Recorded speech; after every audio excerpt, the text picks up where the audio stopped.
আজকের ভিডিওতে আমি আলোচনা করতে চলেছি নবম শ্রেণীর একটি নাটক ধীবর বৃত্তান্ত, তার কয়েকটি গুরুত্বপূর্ণ প্রশ্ন উত্তর নিয়ে। এর আগের ভিডিওতে আমি ধীবর বৃত্তান্ত নাটকটির বিস্তারিত আলোচনা করেছি।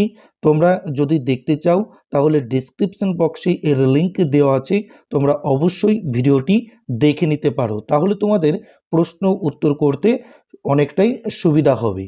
তাহলে দেখো, প্রথম প্রশ্ন, মহর্ষি কর্ণের আশ্রম কোথায়? তার পালিতা কন্যার নাম কি? মহর্ষি কর্ণের আশ্রম ছিল মালিনী নদীর তীরে। তার পালিতা কন্যার নাম হচ্ছে শকুন্তলা। সে ঋষি বিশ্বামিত্রের ঔরস জাত ও অপ্সরা মেনকার গর্ভজাত সন্তান ছিল। 2 নম্বর প্রশ্ন, বেটা বাটপার, আমরা কি তোর জাতির কথা জিজ্ঞেস করেছি? বাটপার বলতে কি বোঝায়? উদ্দিষ্ট ব্যক্তি তার জাতি প্রসঙ্গে কি বলেছিল? তাহলে প্রথম প্রশ্নের উত্তর দেখো, বাটপার বলতে দস্যু বা লুটেরাকে বোঝায়। লোকের জিনিসপত্র জোর করে কেড়ে নেওয়া অপহরণকারীকে বাটপার বোঝানো হয়। উদ্দিষ্ট ব্যক্তি তার জাতি সম্পর্কে বলেছে সে একজন জেলে এবং সে শক্রাবতরে থাকে। 3 নম্বর প্রশ্ন দেখো, কর্ণের তপোবনে ঋষি দুর্বাসা কখন এসেছিলেন? স্বামী দুষ্মন্তের চিন্তায় শকুন্তলা যখন অন্যমনা, তখন ঋষি দুর্বাসা কর্ণের তপোবনে এসেছিলেন। 4 নম্বর প্রশ্ন দেখো, শকুন্তলা তার টের না পাওয়ায় তা বলতে কি বোঝানো হয়েছে? টের না পাওয়ার ফলে কি ঘটল? এখানে তা বলতে অতি ক্রুদ্ধ ঋষি দুর্বাসার আশ্রমের আগমনকে বোঝানো হয়েছে। টের না পাওয়ার তাৎক্ষণিক প্রতিক্রিয়ায় দুর্বাসা মুনি ভীষণ অপমানিত বোধ করলেন এবং শকুন্তলাকে অভিশাপ দিলেন। 5 নম্বর প্রশ্ন, এবং অভিশাপ দিলেন, কে কাকে কোন অভিশাপ দিলেন?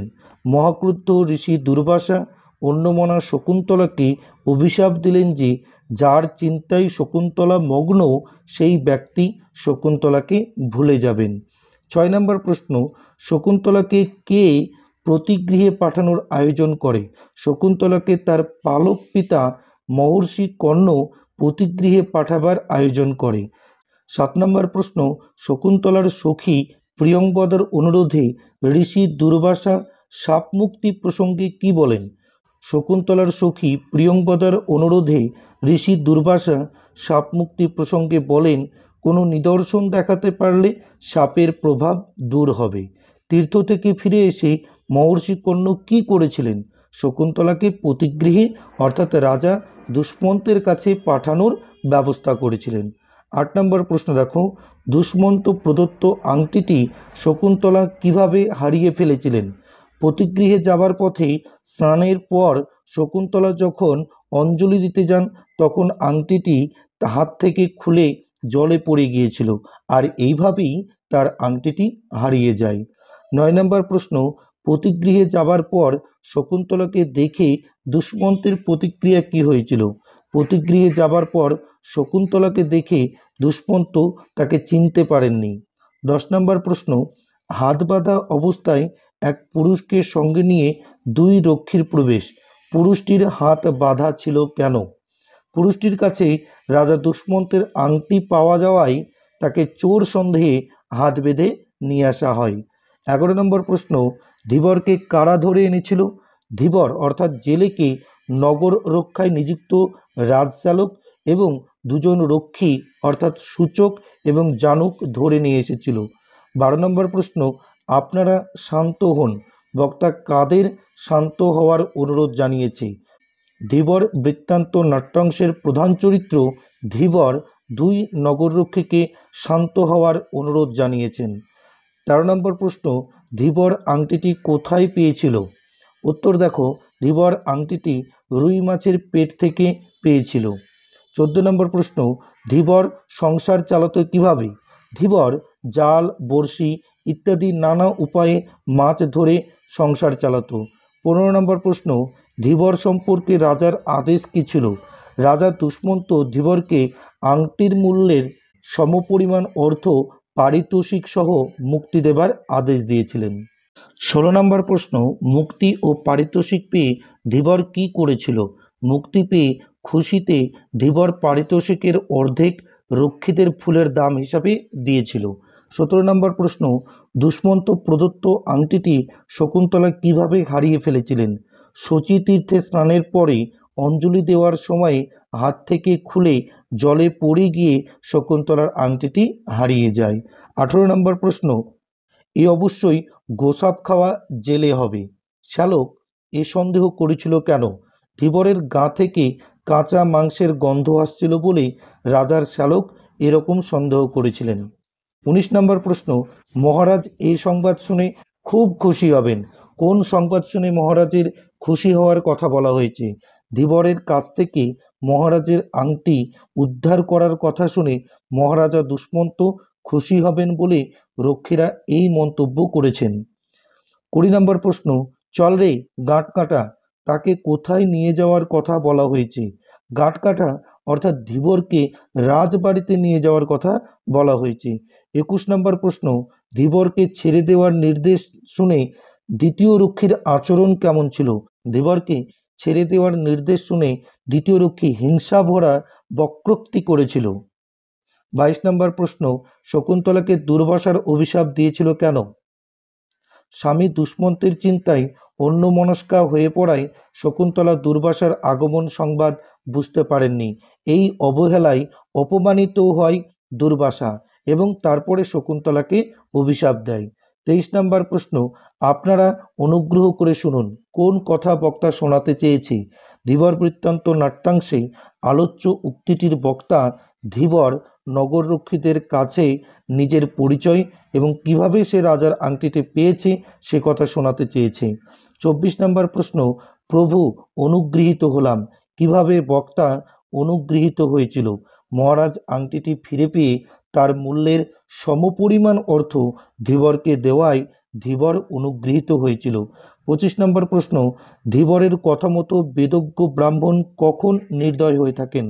ধীবরের কথা মতো বেদজ্ঞ ব্রাহ্মণ যজ্ঞীয় পশুবধের সময় নির্দয় হয়ে থাকেন।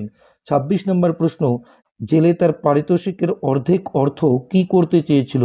রক্ষীরা ধীবরকে মারার আগে যে ফুলের মালা তার গলায় পরাতে চেয়েছিল, রাজার দেওয়া পারিতোষিকের অর্ধেক অর্থ সেই ফুলের দাম হিসাবে ধীবর দিতে চেয়েছিল। এবার আমরা আলোচনা করব সংক্ষিপ্ত বা ব্যাখ্যাভিত্তিক প্রশ্ন। 1 নম্বর প্রশ্ন দেখো, মুহূর্তের জন্য রাজা বিহ্বলভাবে চেয়ে রইলেন। কোন সময়ে রাজার এমন বিহ্বল অবস্থা হয়েছিল? ধীবর বৃত্তান্ত নাট্যাংশে ধীবরের কাছে রাজার নাম খোদাই করা রত্নখচিত আংটিটি পেয়ে রাজশ্যালক এবং রক্ষীরা ধীবরকেই চোর সাব্যস্ত করে এবং রাজশ্যালক পুরো বিষয়টি রাজাকে জানানোর জন্য যায়। কিন্তু আংটি সম্পর্কে ধীবরের বলা কথার সত্যতা যাচাইয়ের জন্য রাজার কাছে গেলে ধীবরের সব কথা সত্য বলে প্রমাণিত হয়। আংটির দিকে তাকিয়ে রাজার কোনো প্রিয়জনের কথা মনে পড়ে যাওয়ায় স্বভাবে গম্ভীর প্রকৃতির হলেও ওই মুহূর্তে তিনি অনেকটা বিহ্বল হয়ে পড়েন। 2 নম্বর প্রশ্ন দেখো, যার চিন্তায় সে মগ্ন সেই ব্যক্তি শকুন্তলাকে ভুলে যাবেন।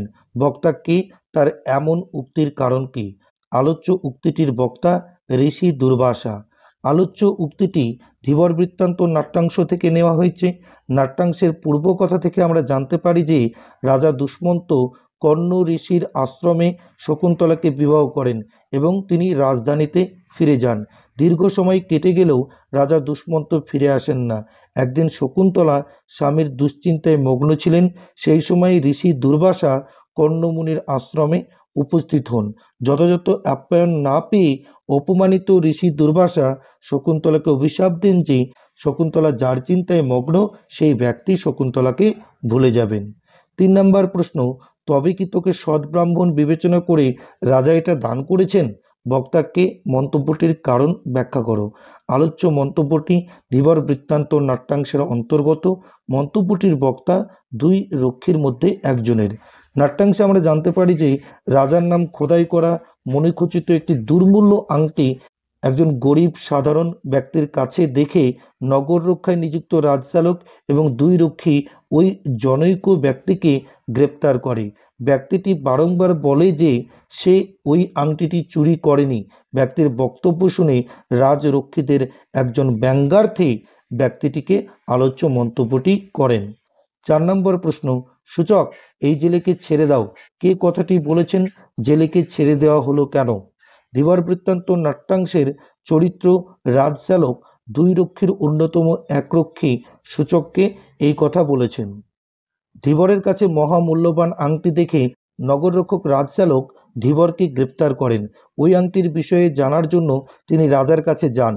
ঋষি দুর্বাসার অভিশাপ অনুযায়ী নিদর্শন দেখে রাজার পূর্ব কথা মনে পড়ে যায় এবং তিনি রাজচালককে ওই আংটির বিষয়ে বলেন এবং ধীবরকে পুরস্কৃত করার আদেশ দেন। রাজসভায় থেকে ফিরে এসে রাজচালক ধীবরের কোনো অপরাধ নেই তা বুঝে তাকে ছেড়ে দেবার নির্দেশ দেয়। 5 নম্বর প্রশ্ন, স্বভাবত গম্ভীর প্রকৃতির হলেও মুহূর্তের জন্য রাজা বিহ্বলভাবে চেয়ে রইলেন। রাজা তার গম্ভীর প্রকৃতি ছেড়ে কখন কেন মুহূর্তের জন্য বিহ্বলভাবে চেয়েছিলেন? আলোচ্য মন্তব্যটি ধীবর বৃত্তান্ত নাট্যাংশ থেকে নেওয়া হয়েছে। রাজচালক যখন রাজা দুষ্মন্তকে তার আংটি দেখিয়েছিলেন তখন গম্ভীর প্রকৃতির রাজা কিছু মুহূর্তের জন্য বিহ্বলভাবে চেয়েছিলেন। নাট্যাংশের পূর্বকথা থেকে আমরা জানতে পারি যে ঋষি দুর্বাসার অভিশাপে রাজা দুষ্মন্ত তার বিবাহিত স্ত্রী শকুন্তলাকে ভুলে গিয়েছিলেন। ঋষির কথা মতো রাজার পূর্বস্মৃতি মনে পড়ার একমাত্র উপায় ছিল পূর্বের কোনো নিদর্শন দেখা। রাজা শকুন্তলাকে একটি আংটি দিয়েছিলেন যা দেখানোর জন্য শকুন্তলা রাজার কাছে যান, কিন্তু পথে সেই আংটি হারিয়ে যায় এবং কালক্রমে ওই আংটি ধীবরের কাছে পৌঁছায়। ধীবরের কাছ থেকে নিয়ে ওই আংটিটি রাজচালক রাজাকে দেখান। এর ফলে রাজার সকল পূর্বস্মৃতি মনে পড়ে যায়, যার ফলে তিনি কিছু সময়ের জন্য বিহ্বল হয়েছিলেন। 6 নম্বর প্রশ্ন, ঘটনাক্রমে সে আংটি পেল এক ধীবর। ধীবরের আংটি পাওয়ার আগের কাহিনী নিজের ভাষায় লেখো। কালিদাসের ধীবর বৃত্তান্ত নামক নাট্যাংশে মহর্ষি কর্ণের অনুপস্থিতিতে আশ্রমকন্যা শকুন্তলাকে বিয়ে করে রাজা দুষ্মন্ত রাজধানীতে ফিরে দীর্ঘদিন হয়ে গেলেও তিনি শকুন্তলার কোনো খোঁজ করেন না। একদিন ঋষি দুর্বাসা কর্ণের আশ্রমে এলে স্বামীর চিন্তায় মগ্ন শকুন্তলা তার টের পান না। অপমানিত ঋষি অভিশাপ দেন যে যার চিন্তায় শকুন্তলা মগ্ন হয়ে আছেন তিনি শকুন্তলাকে ভুলে যাবেন। সখী প্রিয়ংবদার অনুরোধে অবশ্য অভিশাপ কিছুটা লঘু করে দুর্বাসা বলেন যে শকুন্তলা যদি প্রিয়জনকে কোনো স্মৃতিচিহ্ন দেখাতে পারেন তাহলে অভিশাপ কার্যকর থাকবে না। শকুন্তলার কাছে থাকা দুষ্মন্তের দেওয়া আংটিটাই স্মৃতিচিহ্ন বলে সখীরা ভেবে নিয়েছিল।